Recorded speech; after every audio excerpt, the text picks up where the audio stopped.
At nakikita ako ni Pau kay Nani. Tapos nakikita ko siya sa comment section. Sabi niya, sulat niya sa akin, "Mami, nice to see you here." Sabi pa niya sa akin. Kasi hindi ako nagpupunta kay Nani noon.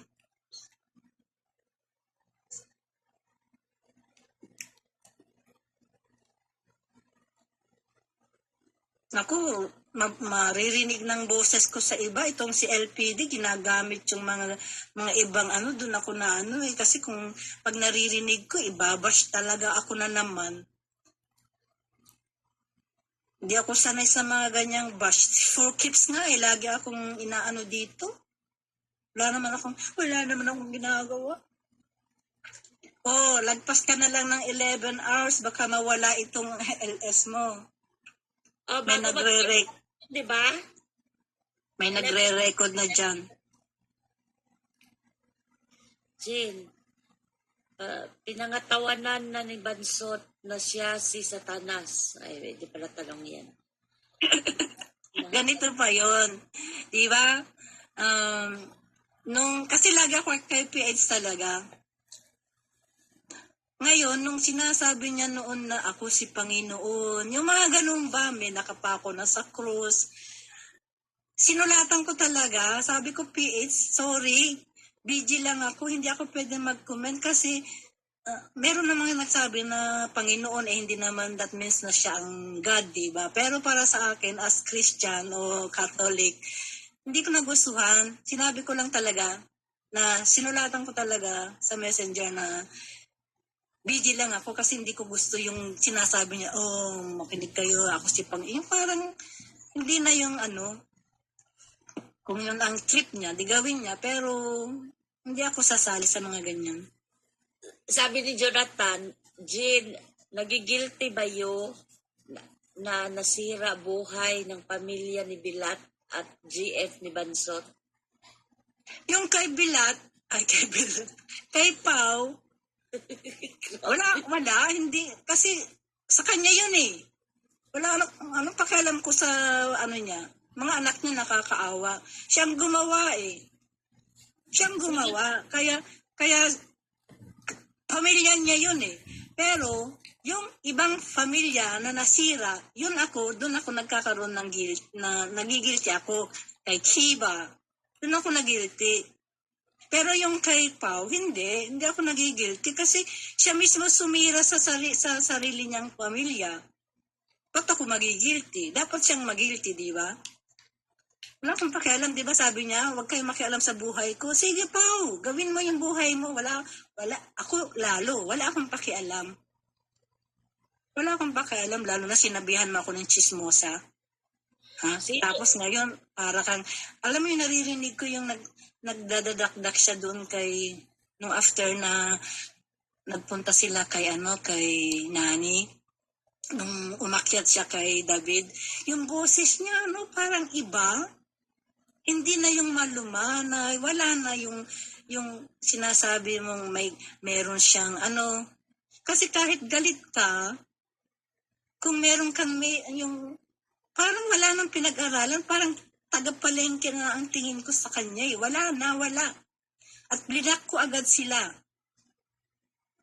I-block ko lahat yan. Si PH at saka siya. Ayaw kong makasalamuhas yung mga ganyang klaseng tao.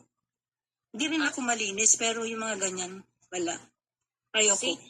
Sino daw yung parehong demonyo? Sino? Ang tingin ko lang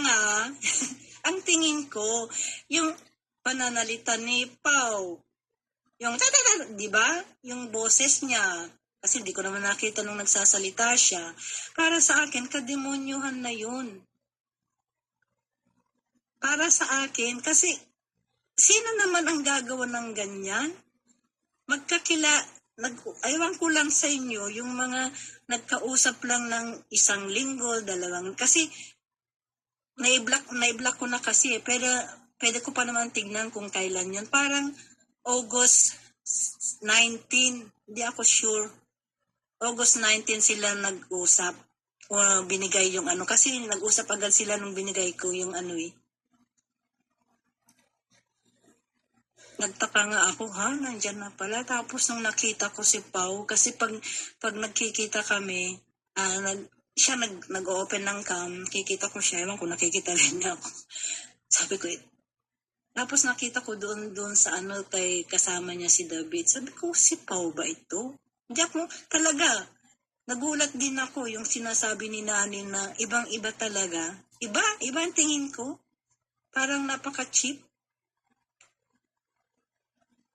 Sayang ka, Pau, sayang. Sana nga, sabi ko nga kay good luck sa yung dalawa. Pero sa ibang isip ko, sana magsisi kayong dalawa.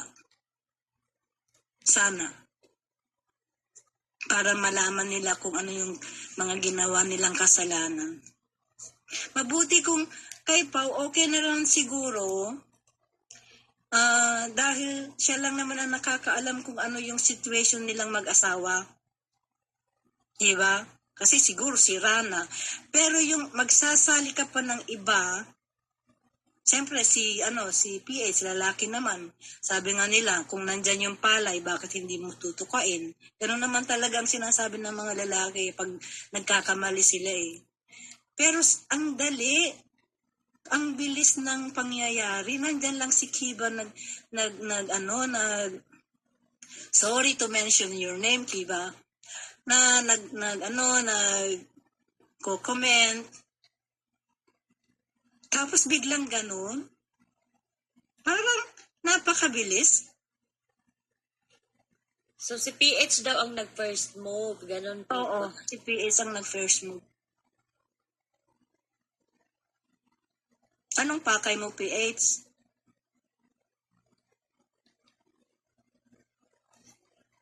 Mag-iisip na rin ako, may pakay siya. May in love ka ba agad sa babae na habang meron kang girlfriend? Hindi ko alam yun. Na in love kasi agad si Pau daw eh. Diba? Sabi ni Stella. O pinakita naman ni Mami Stella yung convo eh. Ito yung pangalawa niyang tanong ni Au. Ano naman role mo sa pagversusan nila Pau Pau at Jane?